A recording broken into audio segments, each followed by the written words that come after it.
Bill de Blasio, Bill Thompson, Christine Quinn. We heard from all of them at the top of the show, and one of those three will be the Democratic nominee in all likelihood for mayor. One of them might even hit that 40% threshold on Tuesday, or we could have that runoff here in the race come October 1st. Okay. Let's bring in our panel for this tonight. Jeannie Zaino, professor of political science at Iona College, and she's written a really interesting piece we're going to get to on this subject. Dominic, of course, you already met. Richard St. Paul, Republican strategist and a former vice chair for the National Black Republican Association, and Andrew Whitman, our senior political correspondent. And Dominic, one of the things you saw firsthand was the treatment of de Blasio. You said rock star walking through Brooklyn, and it just has struck me, and we'll get into Quinn's issues, but everything's been turned on its ear. The black vote here, it seems like it's running, or at least on the surface level, to de Blasio. The female vote here, moving away from Quinn. All the natural constituencies seem to be going in directions nobody could have seen. Forget about 6 months ago, even 6 weeks ago, right? Indeed. You know, Richard, having been doing this for a while, as you have, as many around the table, it was remarkable to watch de Blasio today. Now, one, granted, Brooklyn's his home borough. He's popular there. But you would think that a three-term popular incumbent mayor was walking through. There were hundreds of people. It didn't really reflect in the video, but every station in town was there to cover him. All of these people, mostly African Americans, to see Bill de Blasio. And there he is with his African American wife, biracial daughter, and their home run. You juxtaposition that with Christine Quinn. I felt so bad. She was up in Washington Heights, and it was like she was by herself. There were people saying, "Come meet Christine Quinn." Please. And no one would do it. And then it was also remarkable at Bill Thompson's event, you had the predominantly white firefighters union that has endorsed him. They were out there en masse cheering for him in the Bronx outside of senior citizens' homes. So like everything's up in the air, as you said. Christine Quinn, everybody, including at the table, we thought in the beginning, she was not only the front runner in name, but in reality. She seems to have lined up a lot of the power brokers behind her. She seems to have the most organized campaign, cash on hand. She seemed to have everything. But yet she finds herself now without the natural constituencies. You wrote about this in the Daily News. She's got a problem with the female voters right now. And Bloomberg has already said, which seemed to be her meal ticket not that long ago, that if Loda gets through, he's going to get the endorsement from Mayor Bloomberg. It all seemingly has unraveled so fast for who we all thought was a presumptive nominee. Yeah, it's absolutely astounding to me. Since I wrote that piece a couple days ago, her support with women has actually dropped further. Now, 8 out of 10 women, New York Democratic women, say they will not support her, which to me is astounding. And to go back to what Dominic was saying, I think it's fascinating.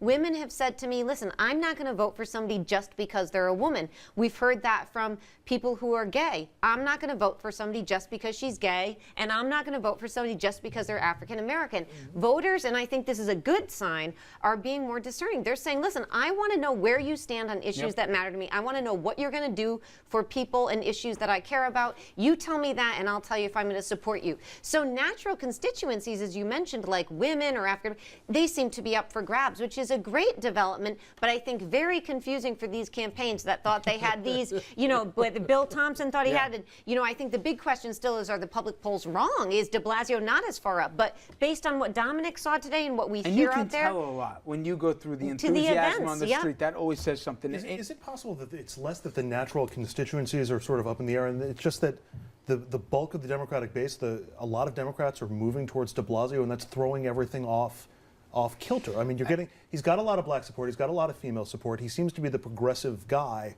Is it possible that just one guy's throwing off all of those? It seemed to me, and I'd be curious if you guys agree, there was a point in this where everyone kind of looked at the field, an uninspiring field, let's be honest, right? And said, all right, you know, I don't know. And the only one that seemed to grab it, Thompson has, and we all like Bill at this table. He's been good to the show. He's a good guy. I think he's very capable. But the next time he seems animated, it's going to be the first time, right? That said, you seem to see Quinn, who seemed to be in a box from jump. where she felt constrained by the Bloomberg third term here and her role in it. She couldn't figure out how to go. And at a certain point, de Blasio said, I'll fill the void. We saw the whole back and forth with Weiner in there dominating the headlines. And he got a good commercial with a kid with the afro, let's be honest. And then he became the guy who was the stop and frisk opponent. And as much as everybody else wanted to jump on later on, he jumped into it and he seized it. More than anybody else, he seemed to want it more with a plan. And the rest of them, whether it be paralysis of Quinn or Thompson just not emoting enough or whatever it was, he was the only guy who seemed to really grab it. You buy that? I couldn't agree more. I would take it a step further. De Blasio said, I'm going to take this and I'm going to own it. The others were more guarded, cautious, scared. They came along on stop and frisk, but he was the only one that said, I'm going off the cliff. And it was a golden parachute waiting that's for the him. luxury that he has as an underdog, right? So when you look at what's Thompson's strategy, what's Christine Quinn's strategy, okay, we've got to be a little more moderate. We're in this race. We've got to appeal to everybody. Bill de Blasio saying, you know what? This is a liberal base that's voting in the primary. I'm going to do whatever I need to do, including getting arrested in front of, for protesting for hospital closing. And that worked. That catapulted him. So it was all about strategy. And the Thompson, Quinn didn't have an opportunity. I'm not going to talk about Weiner because your whole strategy blew up there. But Thompson and Quinn haven't been able to change their strategy going forward. And that's why they are where they are. You know, Andrew, there was a moment where I thought Thompson, who I always thought was going to emerge out of this, maybe he will, who knows, but he got mad at one of those town halls where one of the guys, John Liu, turned to him. And I thought in the most human moment he had, which wasn't a script, he was like, how dare you talk to me about stop and frisk? And I just thought if he took that emotion that was raw and went with it. But instead, think about this. What's been the big sea change? When all of a sudden de Blasio's family comes out. And everyone's like, hey, did you see the kid in the afro? See the family? My God, what a dynamic. I think it played into what we saw in Brooklyn today. Christine Quinn's got just a fascinating family dynamic, a modern American story, which I don't think would have hurt her. I think would have helped her more if she played it up. And on the other side, Bill Thompson, what do we know? If anyone can talk about what became a big issue, which was stop and frisk, he could have talked about it from a more personal level. It never came out. The only one who wanted to seem to be either authentic or share who he was de Blasio. And as much as we complicate politics, I think people, when they don't know much about anybody, are looking for something to grab onto, and he gave them the most. Look, Quinn had her negatives were high in the beginning. Giving Bloomberg a third term, she never dealt with that. She took too long to make her decision up on providing sick days to New York workers, and then the profiling bill. It was a disaster. It was a disaster. So her negatives were too high.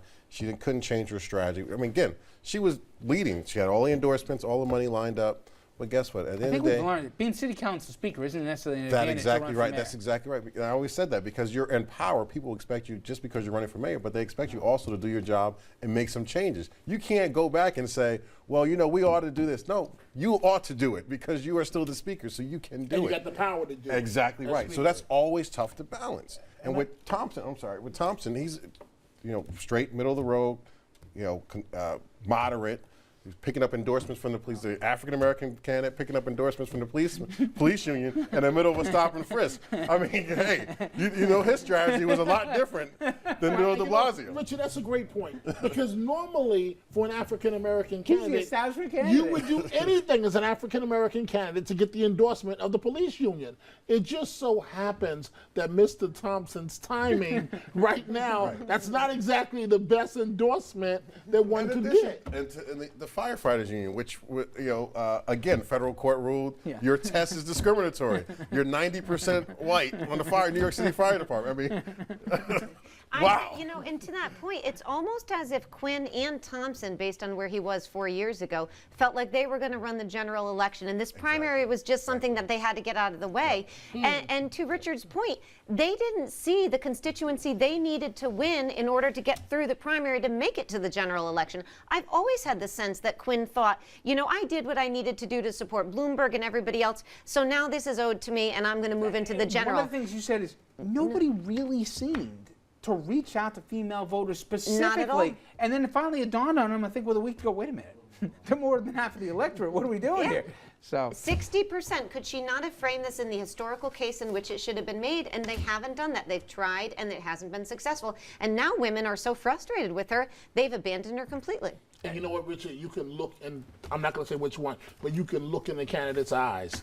They know what's going to happen on Tuesday. Trust me. They know. I like how Phil was like, hey, I think I might just win the whole thing and avoid a runoff. I'm like, really? All right. After the break here, we're going to switch gears here from local politics to national and the international. That is the question being asked all over, not just the halls of Washington, but the world right now is the one that we asked you at home tonight. What should Congress do? And they're voting next week on this. We've got the latest news and there's big developments and a take from the neocon perspective. Believe it or not, Donald Rumsfeld and friends, they're piping up again here. We'll also show you about how one area lawmaker is the poster child for some of the phoniness that's going on right now with lawmakers with the president one day, against him just the following. Stay with us. We'll have a lot more right after this.